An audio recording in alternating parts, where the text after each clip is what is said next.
Hi everyone, my name's John. Welcome back to my channel. I've had a couple of tall piles of books sitting right here next to me by my dining room table ever since the second week of October, when I had my second and final library book sale. Always happens usually in early autumn. And they've been sitting here, and I finally have some free time. It's actually Thanksgiving Day. I don't know when I'll be releasing this, but I'm using the time to catch up on videos and clear out some clutter around the table. So, here we go. I think it's around 20 books or so. So, sometimes it's 3 and sometimes it's 30. So it was a pretty good year. It's in this sort of sports arena. It's usually, I think they have basketball games in there. So it's a basketball court sized room. And it's just table to table books. So it's great. Of course, the first place I go is usually history. And that is reflected by what's here. There's some fiction, but mostly history. The first book I got was by Margaret Millen. This is the War That Ended Peace, The Road to 1914. I've read 2 books by Margaret Macmillan, and they were both solid. So I certainly recognize her name as a name that has some someone I want to pick up if I see it out and I don't already have it. So I got this.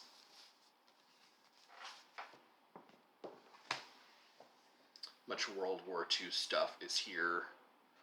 Actually, let me just read the back. I know I have at least one more. At the turn of the century, Europe was living through the most peaceful era it had known since the fall of the Roman Empire. But instead of continuing along a path of harmony and prosperity, the continent exploded into a war that would change the world.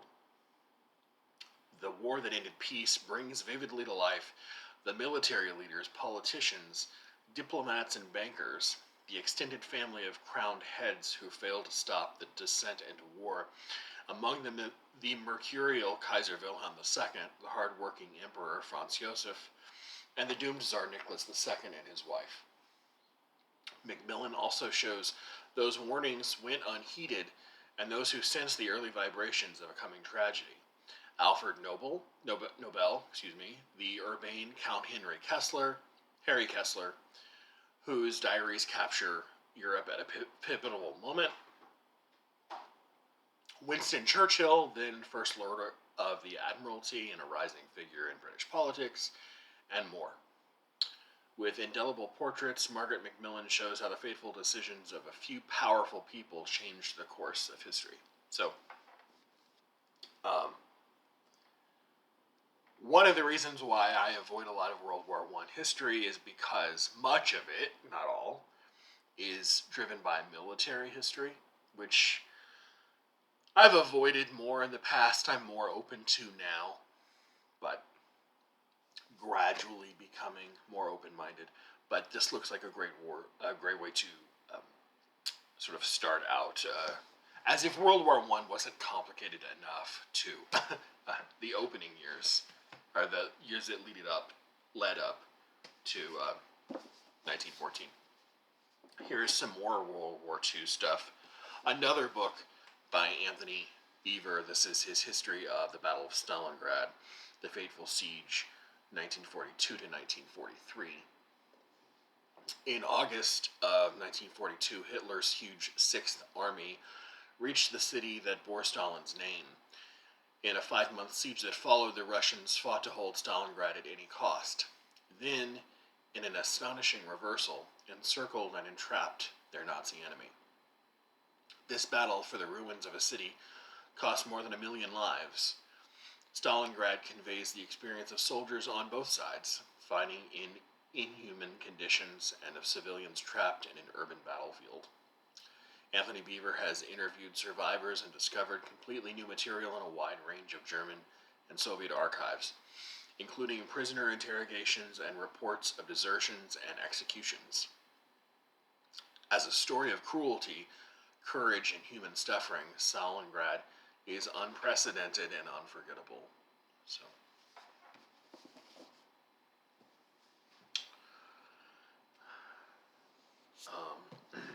here's another book by a historian of Russia whose name I know, and if I don't have it, if I don't remember having it at home, I just reach for it because I know it's a pretty reliable, dependable source of information, and that is Robert Service.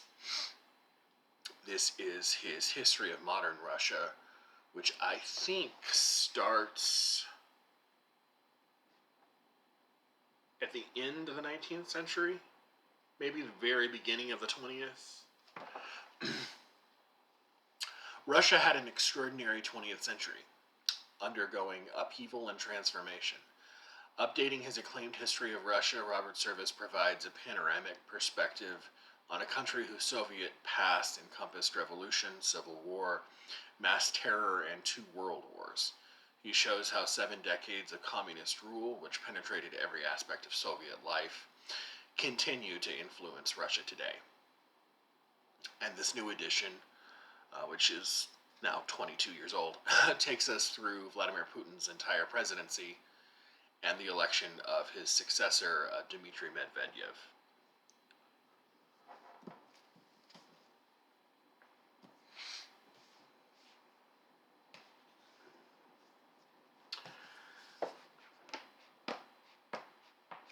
Yeah, so this also looks wonderful. This is another sort of, I guess this is a national history of a country, despite the fact that it's directly south of me, 2 hours to my south. I don't know too much about, except that we have a pretty entangled history with one another. This is by Enrique Krauss, or Krause, and this is Mexico, Biography of Power, A History of Modern Mexico, 1810 to 1996. And there is not a lot of matter on the back. It is from Harper Perennial, but sort of a history of the country up until relatively recently.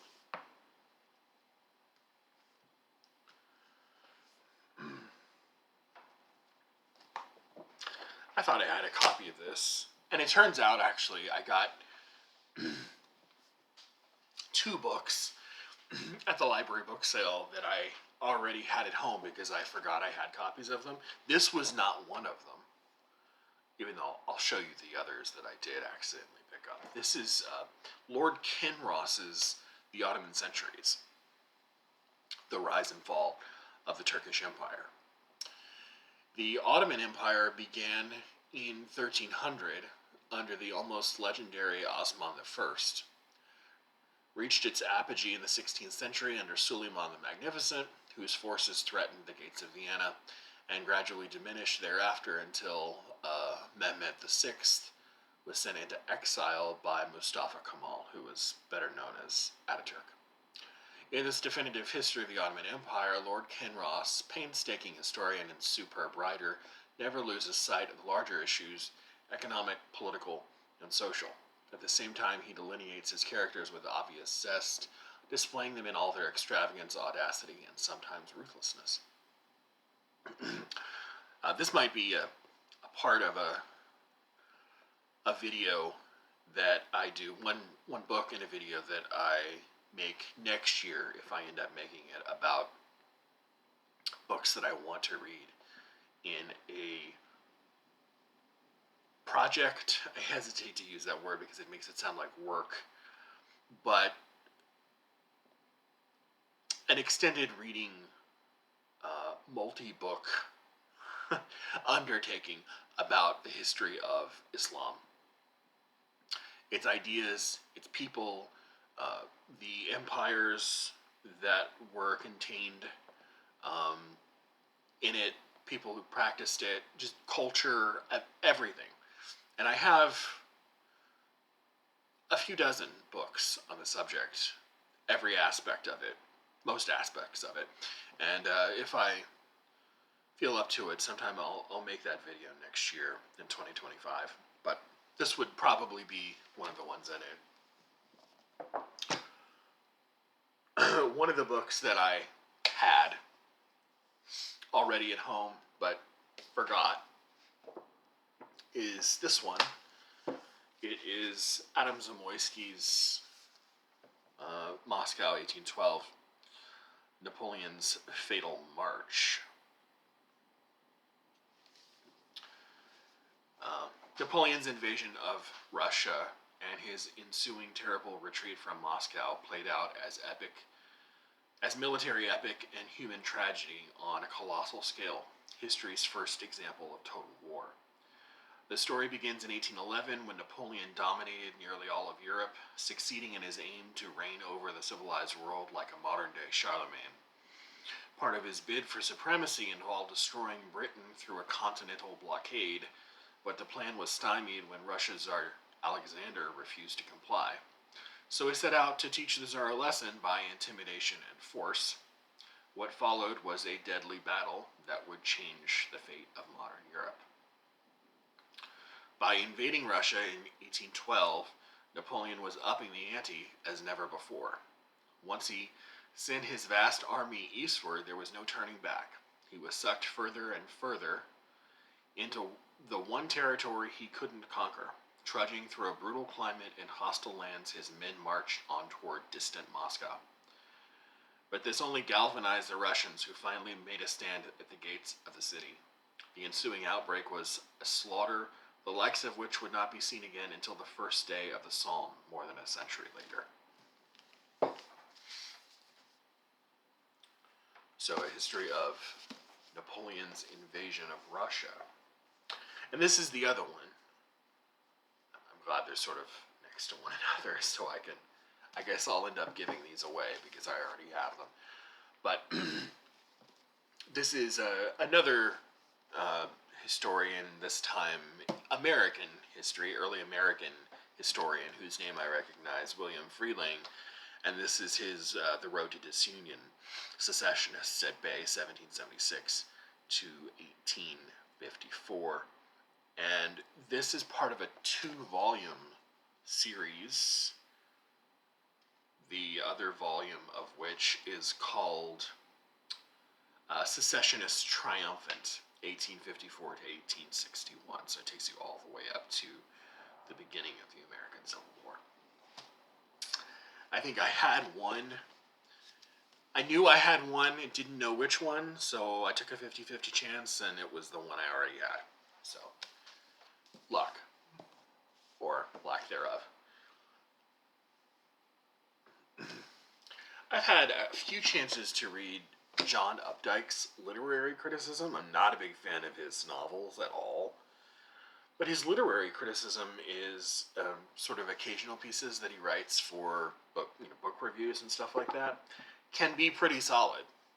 And this is a 900-page book of that. It's Odd Jobs by John Steinbeck, Essays and Criticism. Has blurbs by George Steiner and Michio Kakutani on the back, so it must be great, right? Definitely like George Steiner more than I do Michio Kakutani, but yeah, those are all of his horrible novels in the front. But I was trying to look for a list of essays, but it probably is a little bit of everything considering the length. Odd Jobs. All right, where to put things. Okay, so ever since this writer died, was it 2022 or so? he was up there. He was in his late 90s actually. This is by Frederick Buchner, and it's one of his better known novels. But I just never see these out when I'm looking for books. And I saw this at the sale and happened to get there before anyone else. I don't know if anyone else is interested in this, but this is his novel Godric, which retells the life of a real Christian monastic during the High Middle Ages. Frederick Buchner's Godric retells the life of Godric of Finchel, a 12th century English holy man whose projects late in life included that of purifying his moral ambition of pride. Sin, spiritual yearning, rebirth, and fierce asceticism, hagiographic staples, aren't easy to revitalize, but Frederick Buchner goes at the task with intelligent intensity and a fine readiness to invent what history doesn't supply. He avoids metaphysical fiddle, embedding his narrative in domestic reality, familial affection, responsibilities, disasters. All his own, Mr. Buchner has managed to reinvent projects of self-purification and of faith as peccant matter for contemporary fiction, in a book notable for its literary finish. That's what the New York Times Book Review has to say. So, much of his fiction, I mean, he was a Christian. Much of his fiction has to do with Christian themes, but that's not what really sold me. What interested me was the fact that it was set in the Middle Ages, and moreover that it was based around the life of someone who actually lived. It's not, strictly speaking, purely fiction. It's based on someone's life. Okay. I love academic press books when I occasionally run across them. And I found one. At least one? At least one. When I was at the book sale, this is from Cambridge University Press. And this is by, her name is Theta Skocpol, and she is a political theorist. It's very nerdy. She's a political theorist, and she writes about the role of the state formation, and how it's related to revolutions throughout history. So I remember someone mentioning Skocpol's name a long time ago, and saying that this is kind of, if you were taking maybe a graduate level class in social revolutions, this would be one of the books that you would probably encounter during something like that. State structures, international forces, and class relations. Theta Skocpol shows how all three combine to explain the origins and accomplishments of social revolutionary transformations. From France in the 1790s to Vietnam in the 1970s, social revolutions have been rare, but undeniably of enormous importance in modern world history. States and social revolutions provides a new frame of reference for analyzing the causes, conflicts, and outcomes of such revolutions. And it develops in depth a rigorous comparative historical analysis of three major cases: the French Revolution of 1787 through the early 1800s, the Russian Revolution of 1917 through the 1930s, and the Chinese Revolution of 1911 through the 1960s. Believing that existing theories of revolution, both Marxist and non-Marxist, are inadequate to explain the actual historical patterns of revolution, the author urges us to adopt fresh perspectives. She argues for structural rather than voluntarist analysis, and for an emphasis on the effects of transnational and world historical contexts upon domestic political conflicts.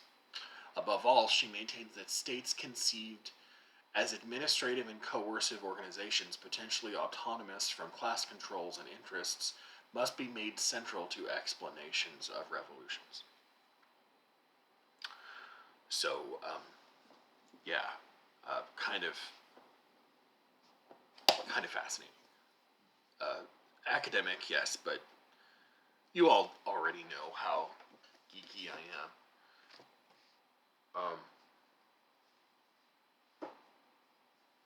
Let's do this.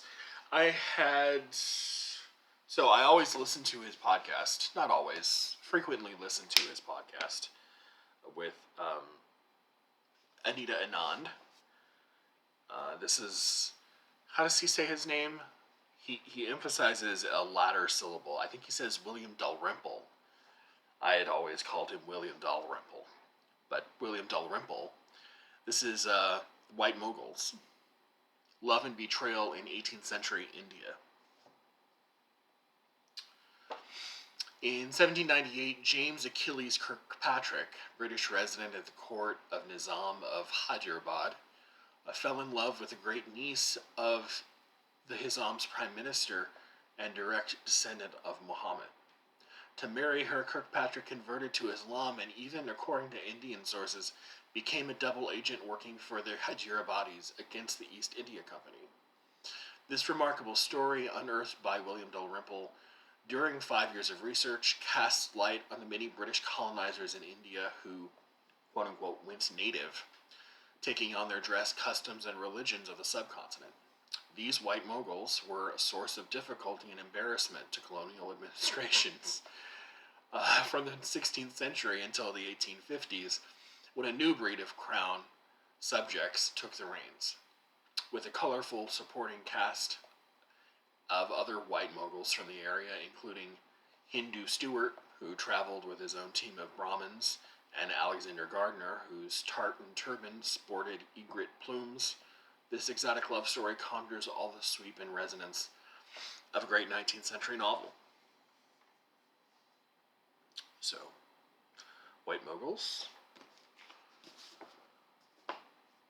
Another book for a growing Moses Israel Findlay collection. I found his book Evidences and Models in a beautiful old copy. Looks completely unread.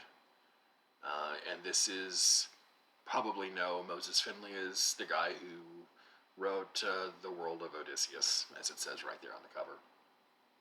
This is basically, it looks to be, just from a very cursory look, about methodological means of research and thinking about history that historians use.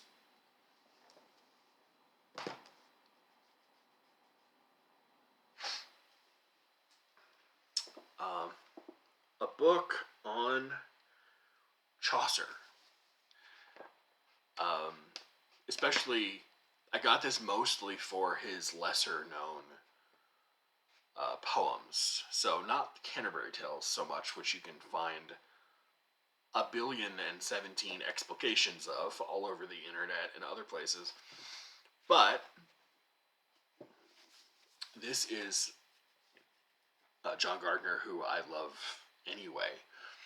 But this is his book on the poetry of Chaucer. And like I said, not only do you get Canterbury Tales, but you get, let's see,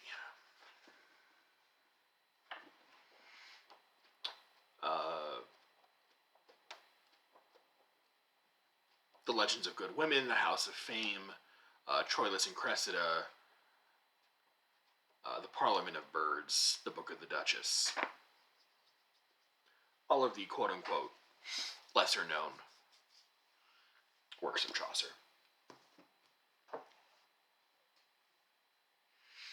Here is another book I found, not at all familiar with it. but I did my somewhat due diligence by looking it up on Goodreads, and it seems to have some good recommendations. So I picked it up. This is a history of Latin America, the fourth edition by John Crow, the Epic of Latin America. This is from, I guess, also a University Press book. It's from University of California Press. Uniquely comprehensive and comparative, praised for its devotion to social and cultural developments as well as politics and economics. The Epic of Latin America is once again revised and brought up to date with chapters that include the great upheavals of the 1980s. It won a gold medal of the Commonwealth Club of California for outstanding literary achievement by a California author, and was selected by the American Library Association as one of the 50 best books of the year, and that year was a while ago.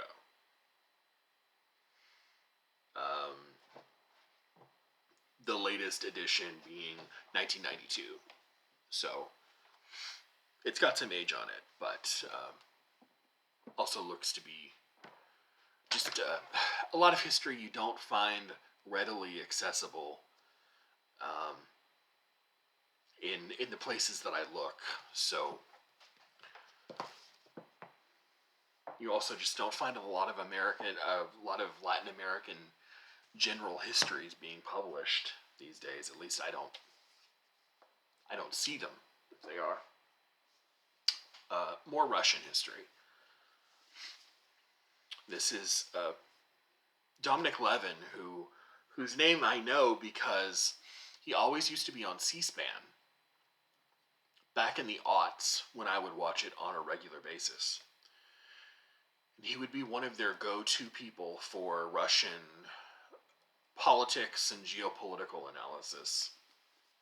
And this is his book, The End of Tsarist Russia, The March to World War I and Revolution. World War I and the Russian Revolution together shaped the 20th century in profound ways. The End of Tsarist Russia, acclaimed scholar Dominic Levin connects the two events, providing both a history of the war's origins from a Russian perspective and an international history of why the revolution happened. Based on exhaustive research in 7 Russian archives as well as many non-Russian sources, Dominic Levin's work is about far more than just Russia. By placing the crisis of empire at its core, Levin links World War I to the sweep of 20th century global history, and shows how contemporary crises such as the struggle for Ukraine were already social factors in the run-up to 1914.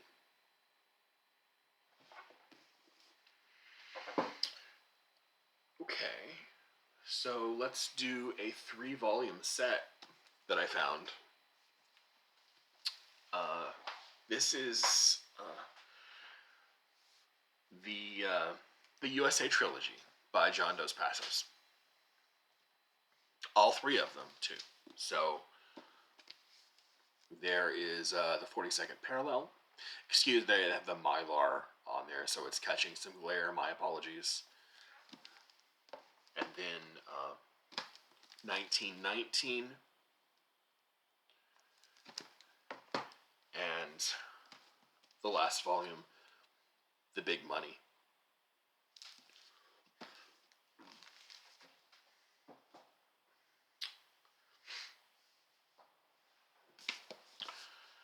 I found some ancient Greek history.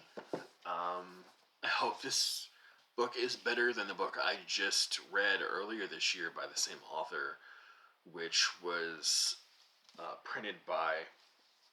This one is not printed by Princeton, but the one I reviewed earlier was, and it was a little oddly argued. I will post a video of it soon. The book is called That Tyrant Persuasion, and this is by the same author. This is by J.E. Linden, and this is about the lead up to and beginning of the Peloponnesian War. It's called Song of Wrath. Obviously a an allusion to the opening line of the Iliad there. Excuse me. Brain fart. It is that right? Is that right?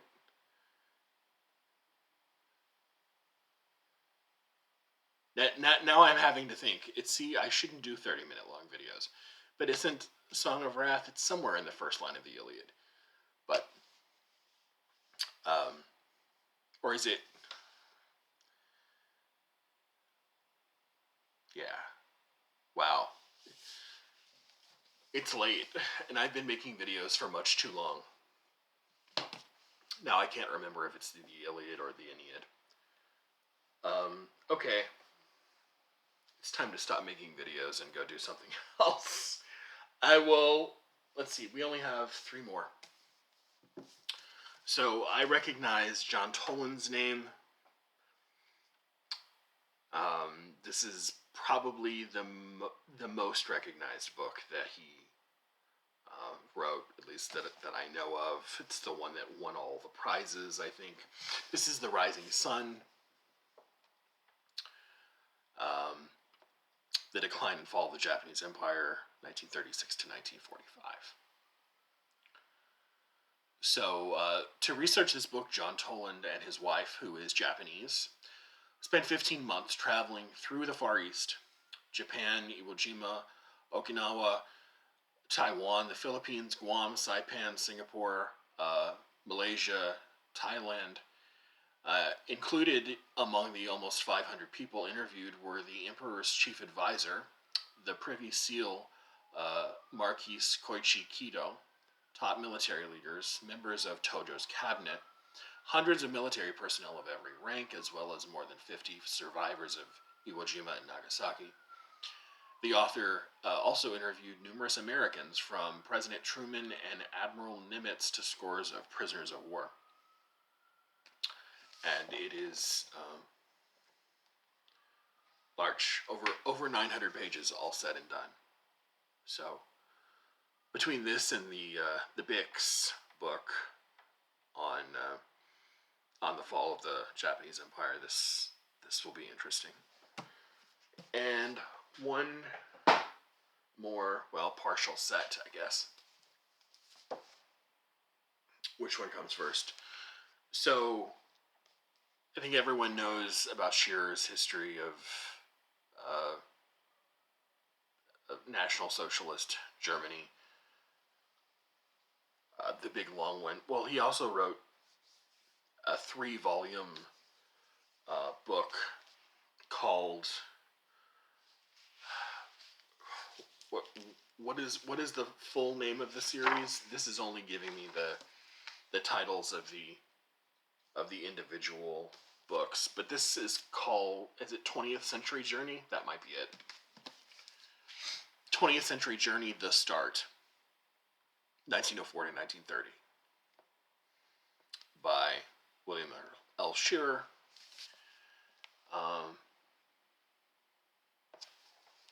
Born in Chicago just after the turn of the century, raised in Cedar Rapids, William Shearer worked his passage to Europe on a cattle boat. Arriving in Paris at the age of 21, he began a career that would eventually establish him as one of our most respected and exciting journalists. His pioneering broadcasts from Nazi Germany and his best-selling books, including The Rising Fall of the Third Reich, the most famous one, and recently The Nightmare Years, have made him world famous. But how did an unknown, quintessentially Midwestern young man reach the pinnacle of his glamorous profession? In this, the first volume of his memoirs, Shearer recounts the early life, the adventures, and encounters that shaped his early life. Repetitive. William Jennings Bryan, Clarence Darrow, Grant Wood, Thurber, Hemingway Fitzgerald, Sinclair Lewis, Gertrude Stein, Dorothy Thompson, Isadora Duncan, and a galaxy of political figures, prime ministers, presidents, and premiers, form a fascinating procession through Shearer's life and this book. He met them all and knew most of them well. His unforgettable vignettes illuminate them, but the reader will also see how each of them marked and helped develop this extraordinary young journalist as he covered Paris, London, Berlin, Vienna, Rome, and Geneva throughout the Roaring Twenties. It's an impressive list of names, so if we get to meet a lot of other people from the first third of the 20th century, that would be fascinating too. And so name-checked in the introduction there is also the second volume, which is called The Nightmare Years. I hope that symbol in the middle of the book does not get this book flagged, or this video flagged. But at the Nuremberg rallies, when Hitler roared through the streets celebrating his newly won domination of Germany, William Scherer was there. In Munich, as Chamberlain abandoned the Czechs, Scherer was there. In Vienna during the Night of the Anschluss, and in Berlin when Hitler loosed his blitzkrieg on Poland, thus beginning World War II, William Scherer was there. If ever a journalist was in the right place at the right time, it was William Scherer. Initially as a newspaperman and then as one of the first overseas correspondents on the radio, Scherer was everywhere it mattered in the 1930s and 40s. In this, his second volume of Memoirs, the prize-winning author provides an eyewitness and intensely personal vision of the crucible out of which the Nazi monster appeared. Fluent in German, married to a Viennese, Scherer had an uncanny sense of the shaping of events and sources that enabled him to act on his intuition. He knew and talked to, and occasionally drank with, Goering, Goebbels, Himmler, Hess, Heydrich, Ribbentrop, Eichmann, and dozens of high command staff officers. Even Hitler, he observed at first hand, close enough, he noted, to kill him, quote unquote.